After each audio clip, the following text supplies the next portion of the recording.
Oral హైజీన్‌కి అంటే పిప్పి పళ్ళు లాంటివి, ఓరల్ ఇన్ఫెక్షన్ ఉన్న వాళ్ళకి ప్రెగ్నెన్సీ పుట్టకపోవడానికి లింక్ ఉందా అని చూసుకుంటే yes, 100% there is a link. So, healthy oral hygiene గనక మనం మెయింటైన్ చేసుకుంటే అంటే మన నోట్లో మంచి బ్యాక్టీరియా అండ్ బ్యాడ్ బ్యాక్టీరియా ఉంటదనమాట.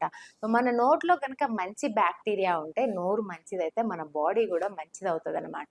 మంచి బ్యాక్టీరియా ఓరల్‌లో ఉంటే మన ఓవరీస్ కానీ, ఓవరాల్ హార్మోన్స్ గానీ నార్మల్‌గా ఉండి ఈజీగా ఎగ్ ఫార్మ్ అవ్వడము, హెల్తీ ఎగ్ రావడము, ఈజీగా ప్రెగ్నెన్సీ క్యాచ్ అయ్యే ఛాన్సెస్ ఉన్నాయి.